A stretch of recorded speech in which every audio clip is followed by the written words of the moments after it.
Improved designs in nuclear power plants for enhanced corrosion resistance, lifespan, and safety. Lecture by Dr.G.Subramanian, Chief Scientist Retired, CSIR, Central Electrochemical Research Institute. This is my 11th lecture on the topic corrosion problems in nuclear power plants. This lecture has more than a dozen of sophisticated scientific and technological terminologies.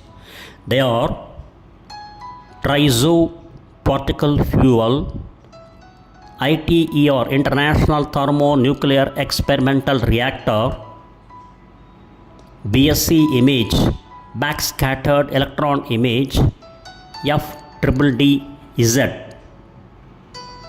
orthorhombic FDD with an unconventional or spacing setting, ISCD code, inorganic crystal structure database code, wavelength dispersive X-ray spectroscopy WDS, electron probe microanalyzer EPMA, low power bed fusion LPBF, and precipitation hardening stainless steel, friction stir additive manufacturing FSAM, FSW friction stir welding, additive friction stir deposition AFSD, HVOF high velocity oxygen fuel, cryogenic laser surface modification.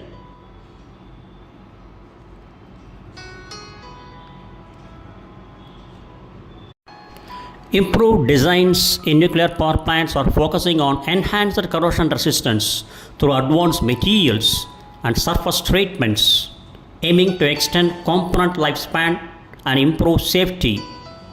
These advancements include the development of new alloys, coatings, and surface modification techniques to better withstand harsh reactor environments.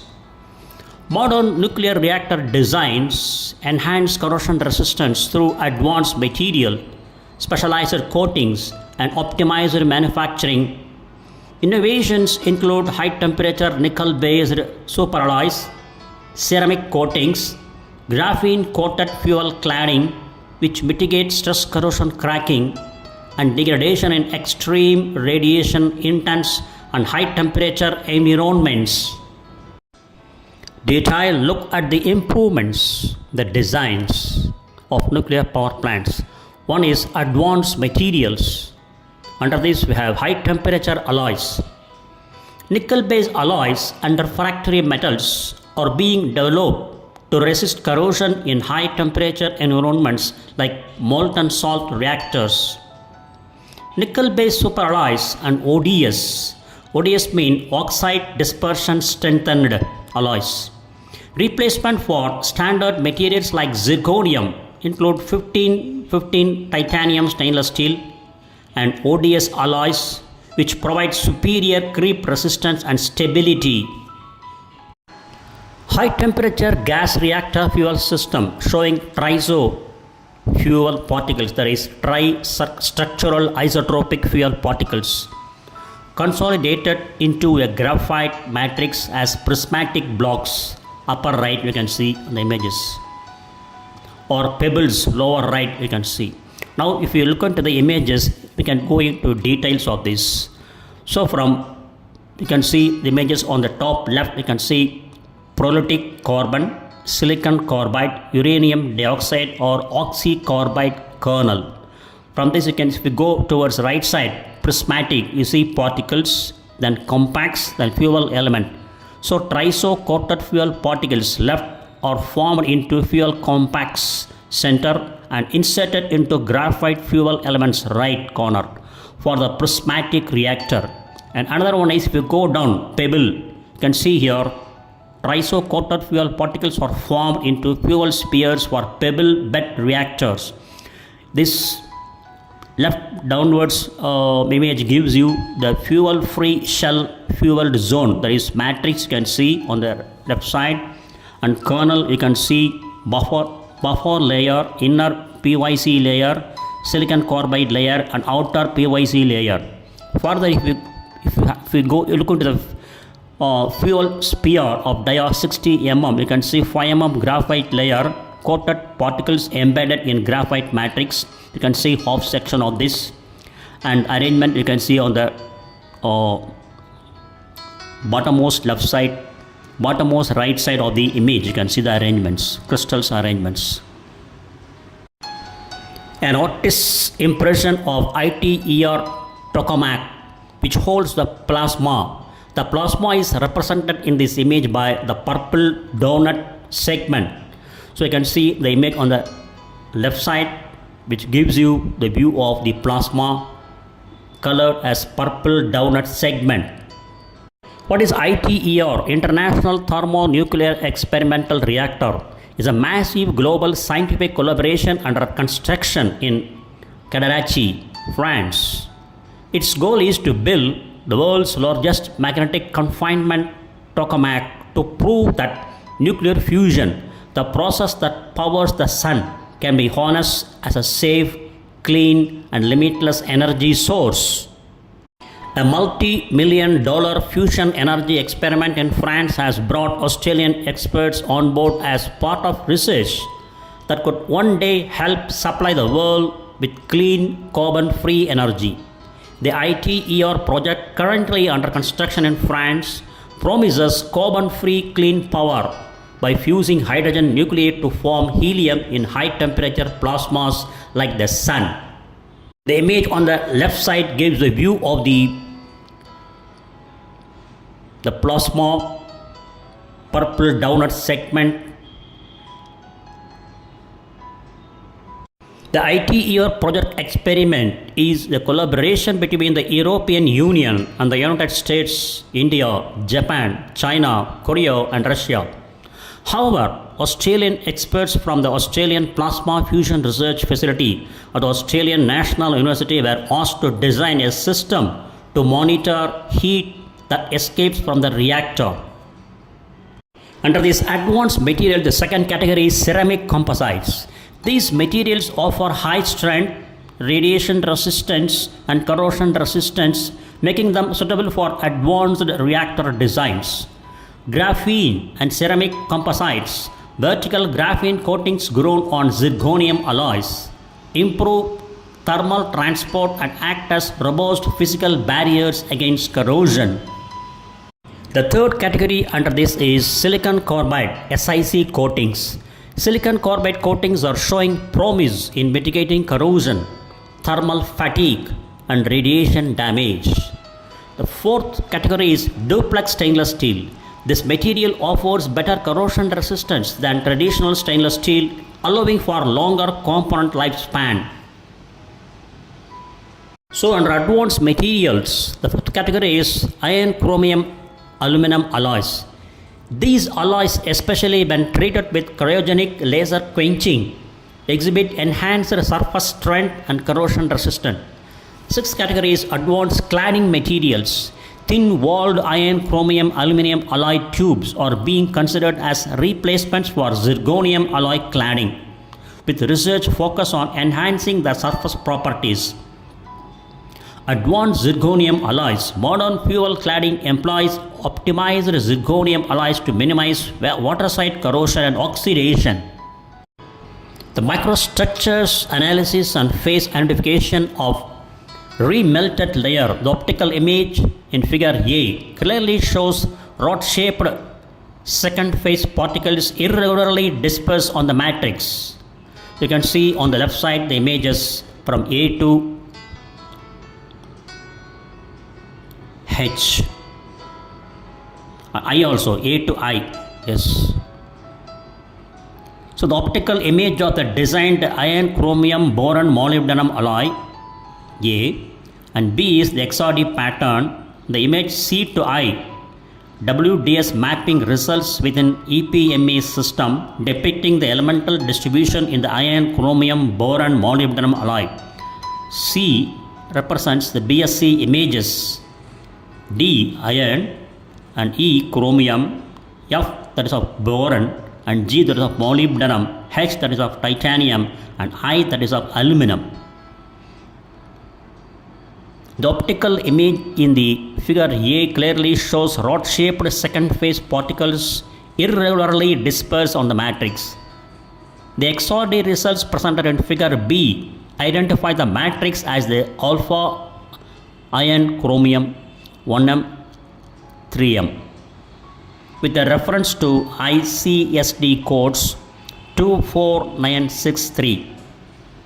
What is BSC image? Backscattered electron image scanning electron microscope picture. It uses reflected high energy beam electrons to show chemical differences in a sample. Heavier elements reflect more electrons and look bright. Lighter elements reflect fewer electrons and look dark. And ISCD code must commonly refers to unique numerical collection code from the Inorganic Crystal Structure Database, which identifies published crystal structures of inorganic materials. It can also mean a diagnostic code from the International Classification of Sleep Disorders.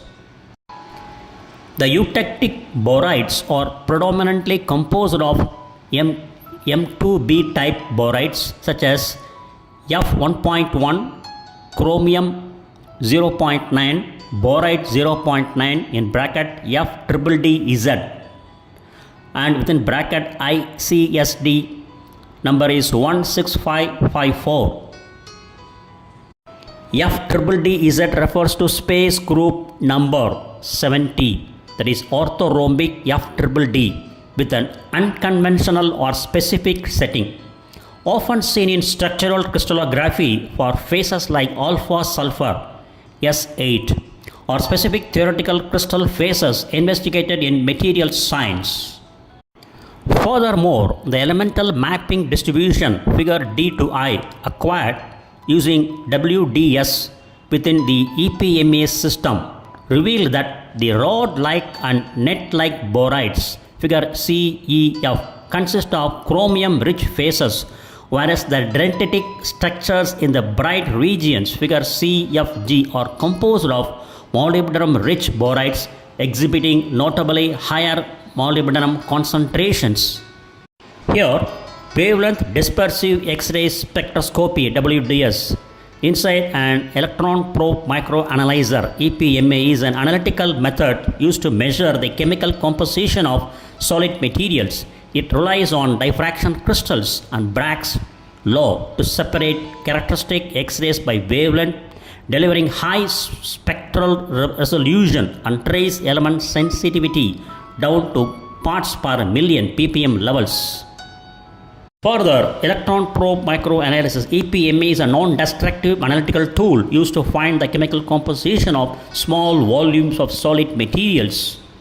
And this EPMA analysis of the elemental mapping distribution figure C to I revealed that the rod-like and net-like bodies figure CEF consist of chromium-rich phases, whereas the dendritic structures in the bright regions figure CFG are composed of molybdenum-rich borides exhibiting notably higher molybdenum concentrations. Additionally, adjacent to the molybdenum-rich borides, there is a limited presence of granular titanium-rich borides region, figure CFH. However, as depicted in figure I, it occurs the enrichment of aluminium around the chromium-rich borides, owing to the preferential formation of boride phase during solidification and its rejection of the aluminium solute. The extremely low solubility of aluminium in the borides causes it to be expelled into the liquid at the boride growth front, leading to an increased concentration of aluminium in the liquid phase within this region. Concurrently, the cooling rate during cast solidification is insufficient to allow sufficient diffusion and homogenization of aluminium atoms in the solid state. Consequently, this microsegregation is frozen into the room temperature microstructures, and the WS mapping clearly reveals this localized solute distribution inhomogeneity resulting from the solidification path. The second category under this improved design is surface treatment techniques Under this, first one is physical vapor deposition (PVD). This technique is used to apply protective coatings to reactor components, enhancing their corrosion resistance. The second one is laser beam welding and friction stir welding. These methods offer improved welding quality and can contribute to longevity of the components by reducing susceptibility to corrosion. And laser powder bed fusion (LPBF), additively manufactured precipitation hardening steels exhibit refined microstructures and increased chemical homogeneity, suppressing microgalvanic cells that cause localized pitting. The laser powder bed fusion is an advanced metal additive manufacturing technology that uses a high-powered laser beam to selectively melt and fuse the metallic powders layer by layer inside a controlled inert gas chamber to build complex 3D components. It is also commonly referred to as selective laser melting (SLM) or direct metal laser sintering (DMLS). And further, PH steel is nothing but precipitation hardening stainless steel, a group of high-strength alloys containing chromium, nickel, and elements like copper or aluminum. Can also refer to press hardening steel, boron steel, used in cars or specific regional. Next one is overview of PVD coating process. We can see number of stages. There are 6 stages in the PVD process. Images highlights on the left side highlights this. Identifying a single surface treatment procedure suitable for usage in most cases is in fast nuclear reactors can be challenging due to the wide range of reactor designs, operating conditions, and material requirements. However, nanostructured coatings, particularly those created using physical vapor deposition processes, provide a compelling combination of specifications and advantages across a wide range of applications. Further overview of the PVD coating process. The PVD coating process, you can see the image on the left side, begins with the preparation of the substrate, which involves cleaning and surface preparation to ensure good adhesion. The substrate is then placed in a vacuum chamber where the deposition material, often in the form of a solid target, is heated to a high temperature. As the target material evaporates, it forms a vapor cloud in the chamber. The vaporized atoms then travel toward the substrate and condense on its surface, forming a thin film. Further, deposition occurs under a controlled environment to maintain the desired conditions such as pressure and temperature. Different variations in PVD such as sputtering and evaporation employ different mechanisms to create vapor clouds, but the overall principle remains the same. The resulting physical vapor deposition coating exhibits excellent adhesion and durability and can provide various desirable properties such as hardness, corrosion resistance, or aesthetic appeal. Additive manufacturing based FSW encompasses several advanced technologies that integrate the principles of solid state joining with layer by layer fabrication, thereby enhancing mechanical properties while reducing defects associated with conventional fusion-based additive manufacturing. One such technique is FSAM, as shown in figure. You can see on the left side, which has 3 branches. One is A, B, C. A is FSAM technique, that is cross-sectional view, and B is longitudinal view, and C is AA5083 macro structure, which involves stacking metal sheets or plates and joining them using FSW to ensure a strong metallurgical bond between the layers. This method is particularly effective for producing large structurally sound components with a high mechanical integrity. What is FSAM? Friction stir additive manufacturing is a solid state metal 3D printing technique. It builds multi-layered parts using friction, heat, and mechanical stirring without melting the metal.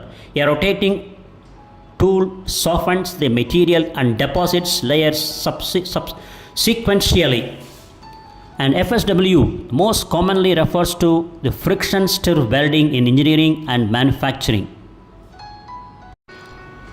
Further, the figure sketch of a FSIM technique A and D, normal, and B and E parallel to the deposition direction using A and B, a feed material with a hollow tool, and D and E consumable rod tool. C. AFSD of titanium 6 aluminum 4 using feed material, and F. AFSD of aluminum magnesium silicon alloy using consumable rod. AFSD materials, and G. single layer and single pass, H. single layer and multi passes, and I. multi-step continuous multi-layer, and J. one-step continuous multi-layer. What is AFSD? It is additive friction stir deposition. It's a solid state metal 3D printing and repair technology. It uses frictional heat and severe plastic deformation to deposit metal layer by layer below the melting point, avoiding defects like porosity and cracking common in traditional melting processes. Another variation, AFSD utilizes a rotating print head to deposit feedstock materials such as feed materials, consumable rods, and wires and powders onto a substrate as shown in figure. The left side. The frictional heat generated during the process softens the material, allowing it to bond seamlessly without reaching its melting point, thereby preserving its microstructural properties and creating continuous deposit layers that are built up through multiple passes to achieve the desired geometry. It is pertinent to mention that to design an advanced coating for a target application such as a boiler, a thorough understanding of the relationship between the process, microstructure, properties and performance of the coating is generally required. See figure A, the top side. The left side at the top you can see the figure A. The coating process can be assessed by identifying the characteristics of the jet stream such as velocity and temperature, and the effect of any change in the process parameters on the coating microstructure. By considering the formed microstructure and the properties of the coatings along with the spray characteristics, an understanding of the spraying process can be obtained, and the connection between the process parameters and the coating formation can be possibly established. Therefore, a critical understanding of the capabilities and complexities of the thermal spray processes is needed for the selection of the right technique for a given target application. The next section provides the underlying principles of the mostly used thermal spray techniques for boiler applications and their specific features. A process map can also be designed to better understand the thermal spray process, coating microstructure and properties to improve coating design. A typical process map designed for the HVOF process can be seen in figure B. HVOF means high velocity oxygen fuel, is an advanced thermal spray coating process used to apply protective metal or ceramic layers onto components. It works by mixing oxygen and fuel such as hydrogen, propane, natural gas or kerosene inside a combustion chamber. The ignited mixture creates a high pressure supersonic gas stream that blasts powdered coating material into a metal substrate of speeds up to 1000 meters per second. If you look at the image of the figure B, you can see operating conditions and coating. HVOF you can see, and a coating is deposited over the substrate. Under this, if you go down, you can see material, gas particle interaction and deposition. Under the material, you can see powder of size, shape, fraction, density. And further, if you go down, gas dynamics, there is nozzle shape, used fuel gas and gas flows. And next one, if you see gas particle interaction, that is heat transfer, dwell time, drag force, oxidation, etc. Further, if we move right, it is deposition, substrate temperature, gun traverse speed, overlapping, surface roughness, differences in CTE.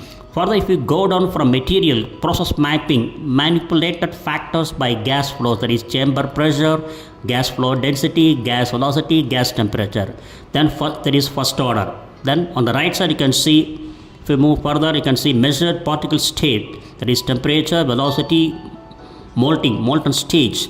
Then second order, if you move further, right side, microstructure phases, lamellar structure, oxidity, porosity, and non-melted particles. Further, if you move right side, second order, coating properties, hardness, strength, modulus, stresses, bonding. Further, if you move right side, you can see there is third order, that is coating performance, wear, corrosion, electrical insulation. Further, under the surface treatment technique, the third category is surface alloying. Modifying the surface chemistry of materials can improve their corrosion resistance. And the fourth category is surface roughening. Increasing surface roughness can also help to reduce corrosion in some cases. Composite flame sprayed coatings, bilayered coating, example nickel chromium base with porous 316L stainless steel. L stands for low carbon. Applied on pressure vessels prevent chromium depletion and oxidation. The fifth one is cryogenic laser treatment. This technique refines the microstructure of alloys, enhancing the surface hardness and corrosion resistance. The image on the left side gives you the effect of cryogenic laser surface modification on the microstructure evolution and corrosion resistance of accident tolerant iron, chromium, aluminum alloys. The image A gives you, there is on the left side, infrared laser marking machine. Below this you can see infrared laser metal screen. You can see iron, chromium, aluminum alloy, and under liquid nitrogen you can see which are in a DOR bottle. Further, if we move right, you can see figure B, laser track. In between laser tracks you can see hatching space, and below this you have laser facula of iron, chromium, aluminum substrate.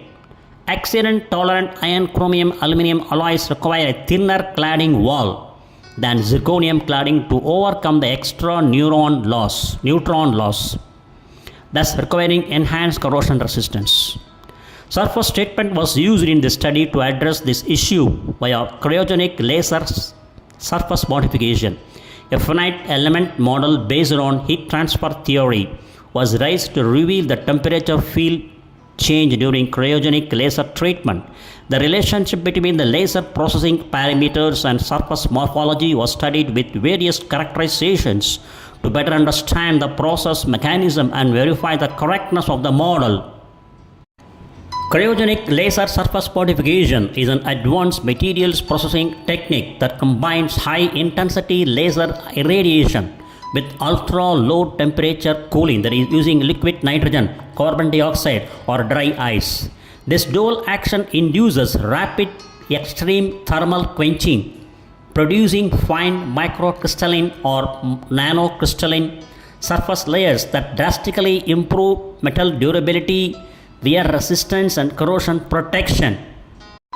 Further, hydrothermal corrosion test was proceeded in an autoclave at 290 degrees centigrade and 1.5 MPa megapascals for 150 hours to examine the enhancing corrosion resistance. STEM observations were used to study the microstructure evolution by cryogenic laser processing and corrosion. Electrochemical tests were performed to analyze the relationship between processing parameters and corrosion resistance before and after corrosion. The oxide film thickness and corrosion rate of the cryogenic laser modified sample were 66% and 80% smaller than the as received sample. The enhanced corrosion resistance was attributed to microcrystalline layer, the thin duplex passive film that formed during the cryogenic laser process. The third category is addressing specific corrosion mechanisms. Under this, first one is flow accelerated corrosion, FAZ. Research is focused on understanding and mitigating flow accelerated corrosion, which occurs when the protective oxide layers dissolve in flowing water. Second category is stress corrosion cracking, SCC. Materials are being developed and tested to resist the synergistic effects of mechanical stress, corrosive environment, and material properties that lead to stress corrosion cracking. Plants optimize feed water purity to mitigate primary water stress corrosion cracking, that is PWSCC, in components like steam generator tubes and reactor pressure vessels. And fourth one is integration and future directions. Under this, first one is multifunctional coatings. Research is exploring coatings that provide corrosion protection, thermal insulation, and radiation shielding. The next one is thin film management. Techniques like annealing and thermal cycling are being used to optimize the properties of thin films for specific reactor conditions. Service environment of reactor nuclear pressure vessel. The service environment of reactor pressure vessel comprises a challenging array of conditions including high temperatures, elevated pressures, neutron irradiation exposure, corrosion thermal aging, and fatigue damage as depicted in the figure on the left side. To reduce the susceptibility of A508-2 steel to reheat cracking, the content of hardening elements such as carbon, chromium, and molybdenum was reduced. At the same time, it makes up for the lack of strength caused by fewer hardening elements by increasing the content of manganese and decreasing the content of phosphorus, sulfur, and copper. This led to the successful development of modern A508-3 steel for applications. The figure on the left side deals with excellent properties of chromium coatings. Compared with other coatings, several advantages of chromium coatings were summarized as shown in figure on the left side. The thermal neutron absorption cross-section of chromium measured at 2.9 B is notably lower in comparison to several alternative coating materials, making it a favorable choice for applications where minimizing neutron capture is desirable. The oxidation resistance of chromium coating is excellent because of the compact chromium 232 film formed on the coating surface during LOCA. The parabolic rate constant of milligram per centimeter square S.5. Steam at 1200 degrees centigrade. Researches of chromium coating on ZRY4 in carbon are 0.05 and 1.09 respectively.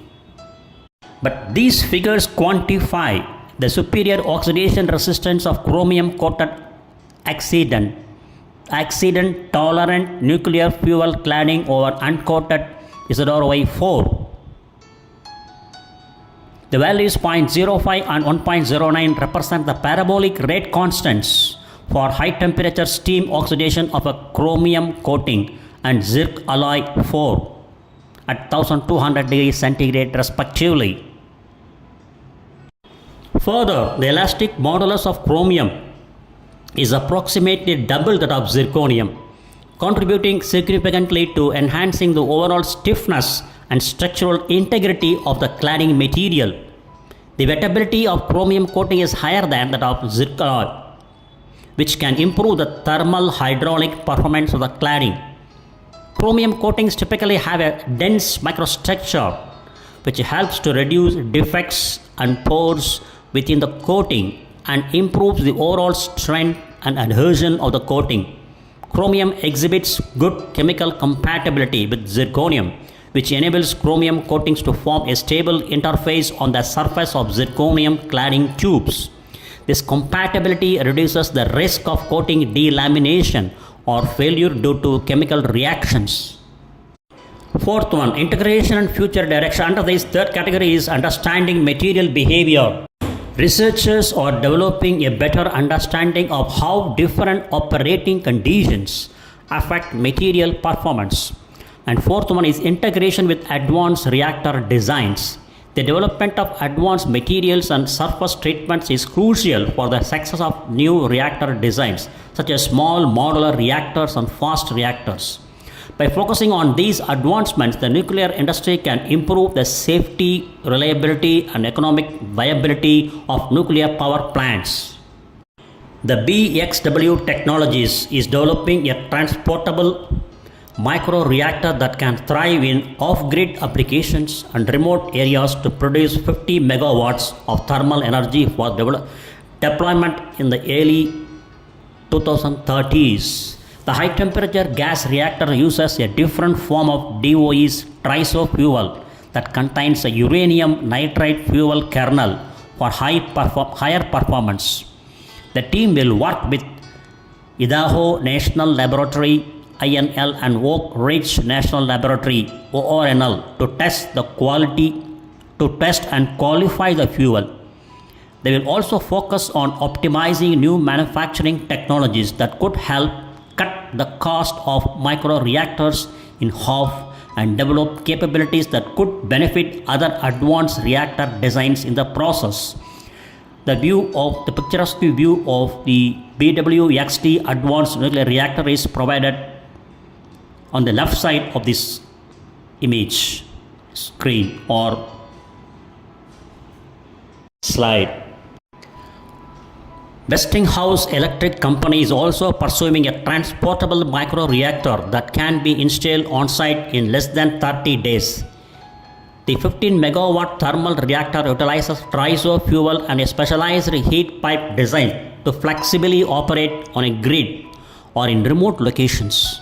The company will work with Los Alamos National Laboratory INL and Texas A&M University to test and manufacture components for its heat pipe and moderator in order to develop a small demonstration unit. This short team 2-year project supports a larger effort by Westinghouse to demonstrate the prototype reactor by 2025 with full commercial deployment targeted for the mid to late 2020s. So you can see the EVNC microreactor, the image on the left side. Westinghouse Electric Company's transportable microreactor on the left side, you can see the image. The Kairos Power will work with ORNL, INL and the Electric Power Research Institute EPRI and Materian Corporation to deploy Hermes, a low-power demonstration reactor in Oak Ridge, Tennessee. Hermes is a key milestone in the company's rapid iterative development pathway to prove its fluoride salt-cooled high-temperature reactor can ultimately deliver low-cost nuclear heat. The reactor will use a triso fuel pebble bed design with a molten fluoride salt coolant and will achieve a thermal power level of 35 megawatt thermal units. That is 35 megawatt thermal MWTH. It means 35 to 10 power 6 megawatt. 10 power 6 watts, 35 to 10 power 6 watts. Hermes will be the predecessor to Kairos Power's future 140 megawatt commercial reactor and could be operational by 2026. Image on the website gives the view of Hermes low power demonstration reactor. The Holtec is partnering with Kavit Power Constructors, Framatome, Mitsubishi Electric Power Products, Western Services Corporation and INL to complete the early stage research and power plant development work needed to demonstrate its advanced light water small modular reactor. The 160 megawatt electric design can be adapted to use air-cooled condensers on its secondary side, allowing it to be deployed in most arid regions of the world. Holtec has excellent manufacturing capabilities and can fabricate the majority of the components right here in the United States. They plan to demonstrate the reactor at the Oyster Creek site in New Jersey, following the decommissioning of that nuclear power plant. Image on the left side gives the view of the Holtec SMR 160 reactor. Southern Company is looking to build and operate a small reactor experiment based on TerraPower's molten chloride fast reactor MCFR technology. The MCFR molten chloride fast reactor can be scaled up for commercial use on the grid and could flexibly operate on multiple fuels, including used nuclear fuel from other reactors. Southern Company will work with TerraPower, Core Power, Renault, and EPRI, in addition to other private companies, labs, and universities, to build the world's first fast spectrum salt reactor. The MCFR, molten chloride fast reactor technology, transfers heat with incredible efficiency and can be utilized for the thermal storage, process heat, or electricity production. The molten chloride reactor experiment will inform the design, license, and operation of a demonstration reactor and is expected to be operational within the next 5 years. Image on the left side gives a view of the molten chloride reactor experiment. Developing new concepts in nuclear design, nuclear reactors designs. ARDP plans to leverage the National Reactor Innovation Center at INL to efficiently test and assess these technologies by providing access to world-renowned capabilities of our national laboratory system. ARDP stands for Advanced Reactor Demonstration Program, a U.S. Department of Energy initiative funding advanced nuclear reactor development. Further, in addition to these 5 designs, we also awarded $20 million on less mature but novel advanced reactor designs later this month. The funding will further support their concept development in order to demonstrate these promising reactors by mid-2030s. These aggressive timelines are needed to ensure the United States takes advantage of advanced reactor market that is expected to be worth billions of dollars. That's why we plan to invest more than $600 million in these projects over the next 7 years, pending the availability of future appropriations by Congress. Advanced reactors have the potential to create thousands of domestic jobs, grow our economy, and lower emissions at the same time. By proactively pursuing a diverse portfolio of US reactors, we can help re-establish our goal, leadership in the technology that we first developed. It is believed that the United States has the best innovators and technology in the world to solve our most pressing environmental and energy challenges.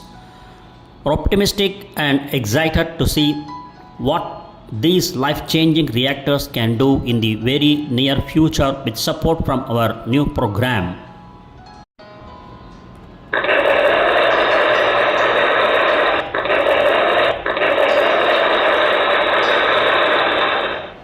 Thank you very much for watching this video and thanks for your patience.